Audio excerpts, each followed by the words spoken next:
हुजूर जी ने साफ शब्दों में बताया कि मेहनत के बल पर हम वह भी हासिल कर सकते हैं जो शायद हमारी किस्मत में लिखा नहीं होता। तभी बहन जी फिर बोली कि कई बार ऐसा भी देखने में आता है कि कोई इंसान बिना मेहनत किए सिर्फ किस्मत के सहारे सब कुछ पा लेता है। हुजूर जी, ऐसा क्यों होता है? इस सवाल पर सच्चे बादशाह ने बड़े सहज भाव से कहा कि यह भी किस्मत का ही खेल होता है। हुजूर जी ने समझाया कि जो चीज़ जिस तरह से हमारी किस्मत में लिखी होती है, कई बार वह हमें बिना मेहनत किए भी मिल जाती है। लेकिन उन्होंने साथ ही यह भी जोड़ा कि जो चीज़ बिना मेहनत के मिल जाती है, उसकी कदर हम अक्सर नहीं कर पाते और यह इंसानी स्वभाव है। अंत में हुजूर जी ने कहा कि असली बात नज़रिया बदलने की है। जब हम जिंदगी के सफ़र पर चलते हैं तो इस जीवन में हमारा मुकाम समय समय पर बदलता रहता है।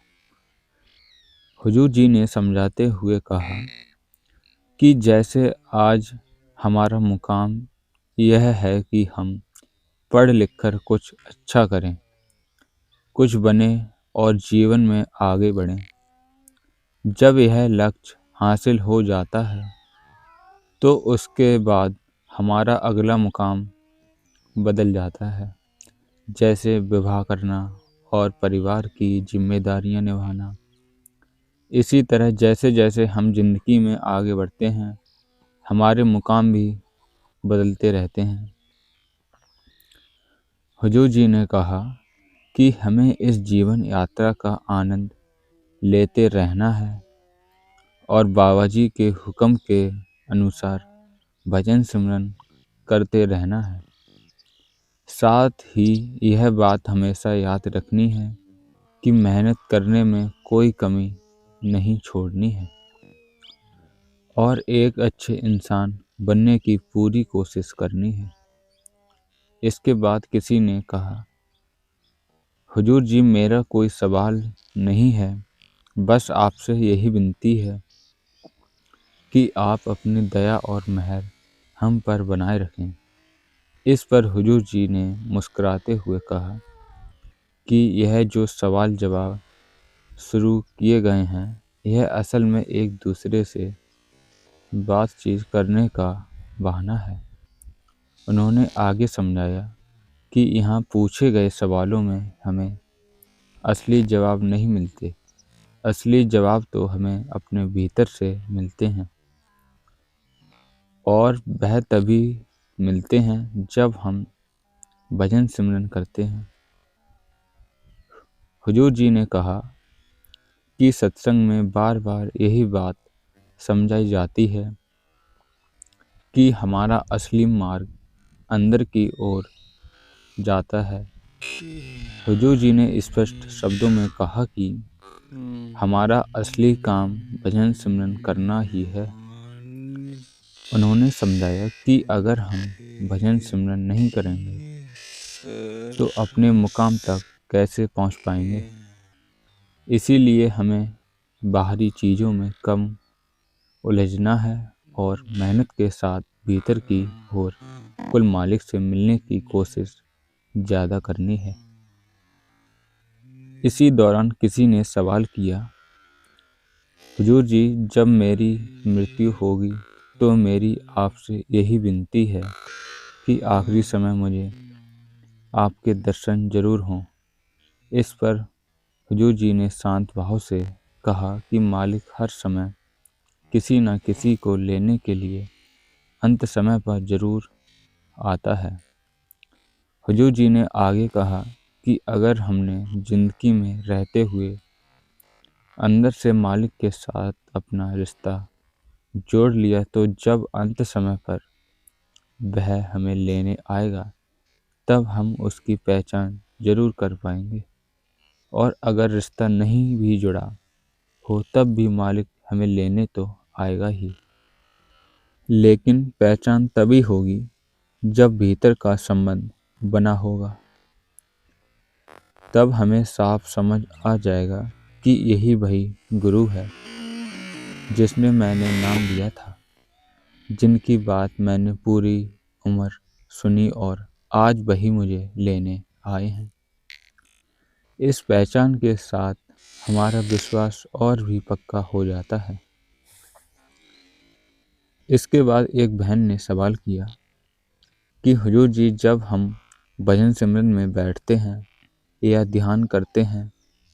एक बहन ने पूछा, हुजूर जी, जब हम भजन सिमरन में बैठते हैं, ध्यान लगाते हैं और मन ही मन आपसे बातें करते हैं, तो क्या आप हमारी बात सुनते हैं? क्या हमारी अरदास आप तक पहुंचती है? इस पर हुजूर जी मुस्कुराए और बोले, जो बातें हम सत्संग में कहते हैं, चाहे वह मैं कहूँ या बाबा जी कहें, क्या तुम उन्हें सुनते हो? बहन ने तुरंत कहा, हाँ जी। इतना सुनते ही हुजूर जी ने हंसते हुए सबको हंसा दिया और बोले, फिर समझ लो बाबाओं के पास स्पेशल पावर होती है। उन्होंने मजाकिया अंदाज में कहा कि जब बीबियां दिल से अरदास करती हैं तो वह सबसे पहले बाबाओं तक ही पहुंचती है। इतनी बात सुनते ही पूरा पंडाल डांकों से गूंज उठा और संगत हंसने लगी। फिर वही बहन दोबारा बोली, हुजूर जी, हमें अंदर से दर्शन दे दीजिए। इस पर हुजूर जी ने बड़े प्रेम से कहा, मेहनत करो, भजन सिमरन करो। जब समय आएगा और मालिक हमें योग समझेगा तब अंदर के दर्शन भी अपने आप हो जाएंगे। इसके बाद किसी ने सवाल किया कि हुजूर जी, जैसे आप और बाबा जी पूर्ण संत सतगुरु हैं, तो पूर्ण संत सतगुरु को पूरी तरह समर्पण कैसे किया जाता है? हुजूर जी ने उत्तर दिया कि जब हमारे भीतर यह विश्वास पक्का हो जाएगा कि मालिक हमारे साथ है, अंग संग है, उसी दिन सच्चा समर्पण अपने आप हो जाएगा। हुजूर जी ने कहा कि जब हमारे भीतर सच्चा विश्वास पैदा हो जाता है तो पूर्ण समर्पण अपने आप हमारे अंदर से उभरने लगता है। उन्होंने जोर देकर बताया कि अंदर से भरोसा रखना बहुत ज़रूरी है। इसी बात को समझाने के लिए हुजूर जी ने एक बेहद सुंदर उदाहरण दिया। उन्होंने कहा कि जैसे एक छोटा सा बच्चा होता है जिसे हम हवा में उछालते हैं, वह बच्चा हवा में ऊपर जाता है फिर भी हंसता रहता है, खुश रहता है, क्योंकि उसे पूरा यकीन होता है कि उसका पिता या जो भी उसे उछाल रहा है नीचे खड़ा है और उसे संभाल लेगा। इसी भरोसे की वजह से वह डरता नहीं है।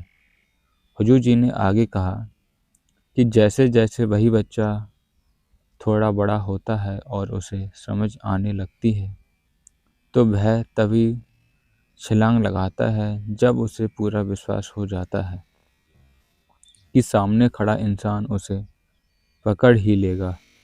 इसी तरह हमें भी अपने सतगुरु पर पूरा भरोसा रखना है कि मेरे सतगुरु मुझे हर हाल में संभाल लेंगे।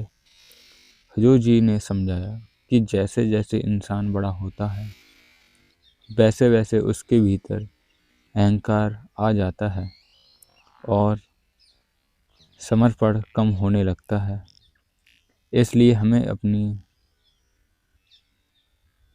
होम को छोड़कर, अहंकार को त्याग कर सतगुरु के चरणों में पूरा समर्पण करना है। हुजूर जी ने कहा कि जब हम पूर्ण समर्पण करते हैं तभी हमारे भीतर मालिक से मिलने वाले गुण अपने आप आने लगते हैं। उन्होंने यह भी बताया कि पूर्ण समर्पण करना हमें सबसे कठिन कार्यों में से एक है। आमतौर पर इंसान अपनी असफलता और सफलता के बारे में ही सोचता रहता है। कभी डर रहता है कि फेल हो जाऊंगा, तो कभी उम्मीद रहती है कि सफल हो जाऊंगा। हुजूर जी ने समझाया कि हम ज़्यादातर इन्हीं बातों को लेकर समर्पण करते रहते हैं, जबकि यह सब चीज़ें हमारे हाथ में होती ही नहीं है। यह सारा खेल तो कुल मालिक के हाथ में है। यही बात गुरबानी में भी आती है कि मालिक जिसके ऊपर कृपा करता है वही पाता है।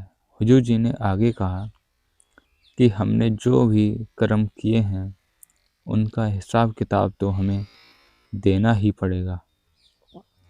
लेकिन जब हम भजन सिमरन करते हैं तो हमारे मन में शांति आती है और कर्मों का लेखा जोखा चुकाना आसान हो जाता है। उसी बहाने को स्वीकार करते हुए हम आगे बढ़ पाते हैं।